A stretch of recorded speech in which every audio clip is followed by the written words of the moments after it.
Et cette sonde Solar Orbiter est un partenariat entre l'Agence spatiale européenne et la NASA américaine. La sonde décolle en principe la nuit prochaine à 4h03 GMT. La sonde va voler pendant 2 ans pour s'approcher à 42 millions de kilomètres du Soleil. Grégory Fontana. Contrairement à ce que l'on pourrait penser, la ligne droite n'est pas forcément la plus courte. Pour s'approcher du Soleil, il faut faire des sortes de ricochets dans l'espace, lancés à quelques 245 000 km/h. Un périple de 2 ans, réglé si l'on peut dire au millimètre près. Nous allons donc d'abord voler vers Vénus, puis utiliser sa gravité pour aller sur une orbite différente, puis utiliser à nouveau Vénus, la Terre, puis plus tard Vénus plusieurs fois pour changer l'orbite et atteindre vraiment les distances et l'inclinaison que nous souhaitons avoir. Et l'objectif est de ne parcourir que les 2/3 de la distance qui nous sépare du Soleil si l'on ne veut pas que la sonde revisite le midi, car la sonde sera alors dans des conditions extrêmes, soumise à des températures avoisinant les 500 degrés Celsius.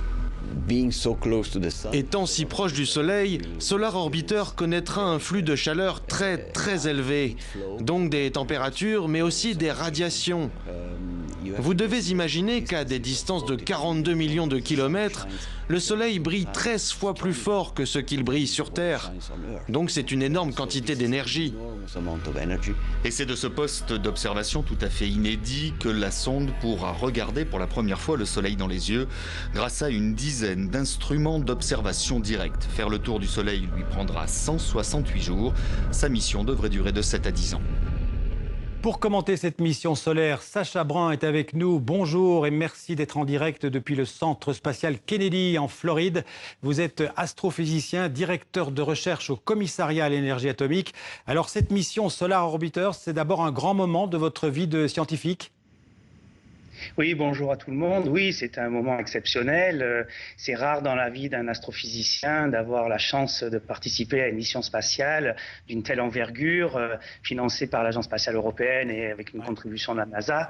Donc oui, c'est vraiment fantastique. Ça va nous permettre de bien comprendre le Soleil, ce qui est... Justement, Sacha Brun, on connaît encore assez mal en fait le Soleil en 2020. Quelle est la principale mission de Solar Orbiter ?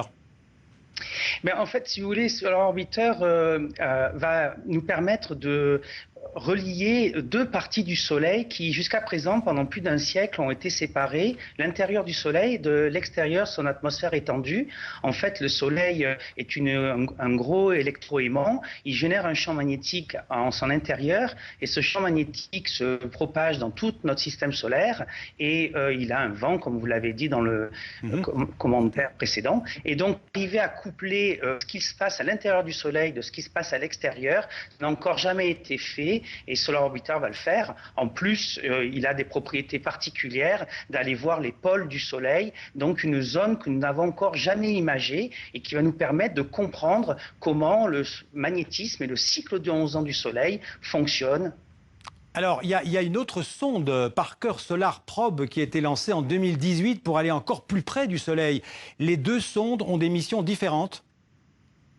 Bon, elles sont complémentaires parce que ce cocon qu'il y a autour du Soleil qu'on appelle l'héliosphère et donc doit être comprise en 3 dimensions et il faut comprendre que pendant très longtemps nous n'avons pas vu une face cachée du Soleil. Alors le Soleil tourne en 28 jours, on voit toujours une partie qui finit par arriver devant nous, mais grâce à ces 2 sondes, on va être capable, celle de Parker Solar Probe qui va dans le plan de l'écliptique, près de l'équateur du Soleil, si vous voulez, très proche. Mais Solar Orbiter, en venant voir par-dessus, par le pôle Nord, le Soleil et notre système solaire, va permettre de donner le contexte dans lequel baigne Parker Solar Probe. Et en plus, Solar Orbiter a un avantage que n'a pas Parker Solar Probe, c'est qu'il a des imageurs dans plusieurs longueurs d'onde, en X, en ultraviolet, en visible. Et ça, c'est la première fois qu'on va pouvoir le faire.